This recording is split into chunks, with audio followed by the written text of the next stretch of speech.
ওই দায়ুস ব্যক্তি যে ইউকিরুল খাবাসা ফি আহলিহি, তার পরিবার পরিজন, স্ত্রী এবং সন্তান সন্ততি যারা আছে এদের মধ্যে অশ্লীলতাকে সে সাপোর্ট করে, সমর্থন করে। এ ব্যক্তি জান্নাতে প্রবেশ করবে না, প্রাথমিকভাবে জান্নাতে প্রবেশ করবে না, এটাই বিশুদ্ধ বক্তব্য। চিরস্থায়ী জাহান্নামী হবে, এই মর্মে আহলে হাদিসদের মধ্যে কেউ এই হাদিসের ব্যাখ্যার মধ্যে বলেছেন আমার জানা নেই এবং শুদ্ধও নয়। বেশিরভাগই শিরকের বিষয়গুলো স্পষ্ট।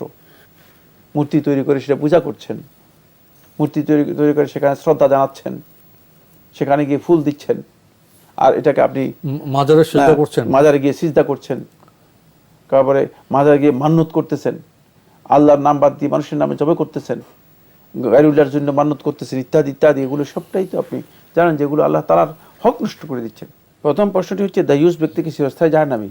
না, চিরস্থায়ী জাহান্নামী নয়, কোথাও এই ধরনের বক্তব্য আসেনি।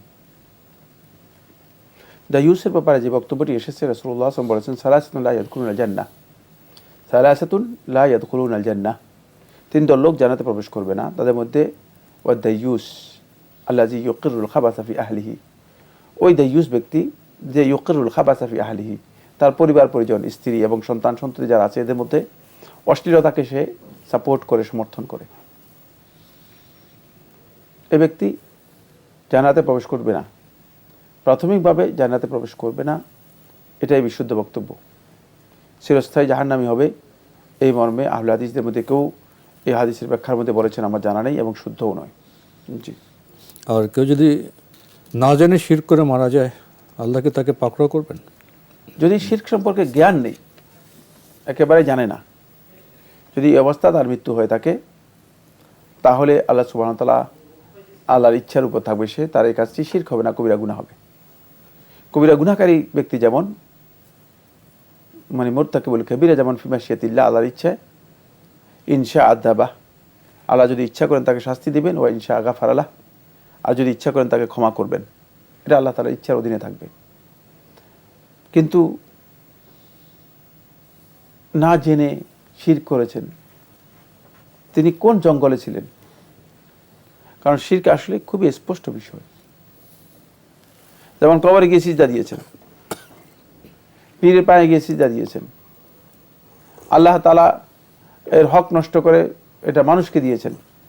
কারণ তিনি যদি বলেন যে আমি না জেনে করেছি, আদৌ কি তার এই কথা না জেনে, এই কথাটুকু এখানে না জানাটা তার আল্লাহ তাআলার কাছে ওজর হবে কিনা, এটা মাপ পাওয়ার কারণ হবে কিনা, এখান থেকে অব্যাহতি পাওয়ার কারণ হবে কিনা শাস্তি থেকে? জুমহুর আহলুল ইলম বলেছেন যদি সেটা প্রকাশ্য বিষয় হয়, যেটি প্রকাশ্য শিরক, একেবারে মৌলিকভাবে প্রত্যেকটি মুসলিমের অবগতির মধ্যে রয়েছে, তাহলে এই বিষয়টি না জানার দাবি করাটা আল্লাহ তাআলার কাছে মাপ পাওয়ার, ক্ষমা পাওয়ার, মানে অব্যাহতি পাওয়ার কারণ হবে না, তিনি মাপ পাবেন না, ক্ষমাযোগ্য হবে না।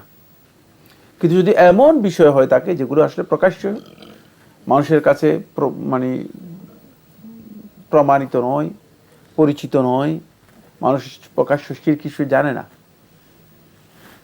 এমন বিষয় থাকতে পারে, এই বিষয় থাকতে পারে, তাহলে ওই ব্যক্তির ক্ষমা পাওয়ার মানে অবকাশ আছে, অথবা গুনাহ থেকে, শিরকের মানে অপরাধ থেকে তিনি অব্যাহতি পেতে পারেন, যেহেতু তার এই ওজরটুকু আল্লাহ তার কাছে গ্রহণযোগ্য হতে পারে। কারণ তিনি হয়তো বলতে পারেন যে আমি জানতে পারিনি, তার এই না জানার দাবিটা এখানে কিছু সঙ্গত হতে পারে, যেহেতু মানুষের কাছে জানতে। কিন্তু আসলেই কি শিরকের ব্যাপারে এমন না, এমন নয়। শিরক তো প্রকাশ্য, আমরা দেখতেছি, এটা খুবই কমনলি বোঝার কথা। বেশিরভাগই শিরকের বিষয়গুলো স্পষ্ট।